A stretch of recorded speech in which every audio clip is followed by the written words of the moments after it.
What's up, everybody? Jeff Reber with Heavener Realty. It's October 2020, and it is a very hot seller's market right now. If you've paid any attention to the news in regards to real estate, I'm sure you've seen that.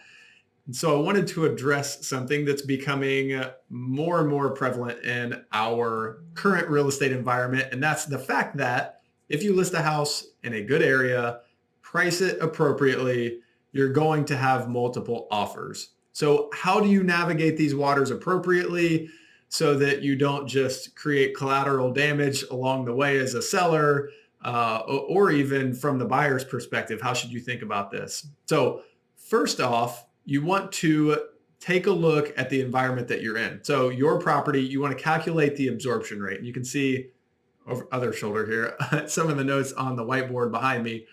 And the absorption rate is the measure of supply and demand for your particular house. So if you live in a planned unit development and can look at the previous 6 months worth of sales.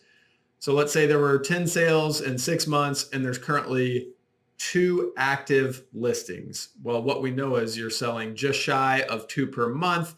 So whatever that number is, call it 1.75. You divide that into 2 and you realize that you have just over 1 month of inventory. And in a normal market, we have about 6 months of inventory, like a balance between sellers and buyers. So right now, if you have a house in a desirable area, when you do that math, you will realize there's not much to be purchased for a buyer. Therefore, there's demand, it pushes prices up, you have multiple offers, but you want to make sure that that's the case first before you're coming on the market.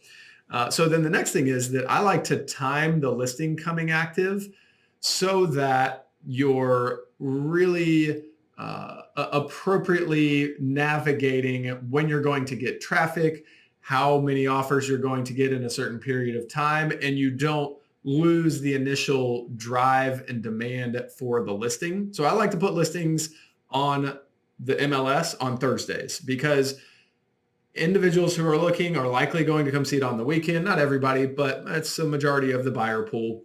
And if you put it on Thursday, they have Thursday night, maybe Friday to see it on their phone to schedule showings for Friday evening, Saturday. We want our offers in by Sunday evening. We make a decision on Monday morning. We've caught one of the buyers that's really interested in our house, sold it for top dollar, and moved on. Which brings me to my next point. Put your best foot forward. In days gone by, when listing houses, I'd see often houses coming on the market without photos, houses coming on the market before they're really ready. They haven't been cleaned, they haven't been prepped, they're not ready to go. And this isn't for an as-is sale. This is somebody that's trying to get top dollar. You want to avoid that in today's market because buyers are motivated, and they're certainly motivated to buy properties that are ready to go. So do everything that you need to do to prepare for sale prior to letting your best buyers walk in the door.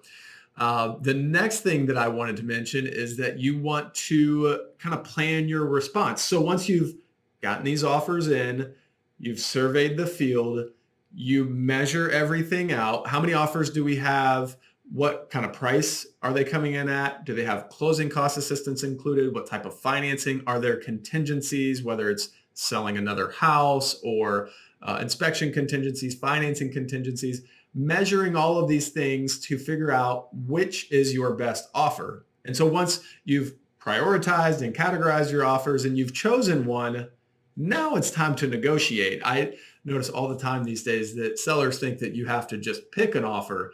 And inevitably, there's not always a clear winner. You may have one that's a higher price, but it's got closing cost assistance, or they have a house to sell, or whatever the case may be. So maybe you come back to them and say, hey, could you remove that contingency? Or maybe you go to one of your other stronger offers and say, listen, we like your offer, but your price needs to be a little bit higher. So to finish, you need to negotiate. Those are my tips for navigating this crazy real estate market as a seller and trying to maximize what you get from a multiple offer situation. I hope that's helpful. Again, I'm Jeff Reber. Feel free to give me a call if you have any real estate questions, 904-405-1995, and we'll catch up soon. Take care.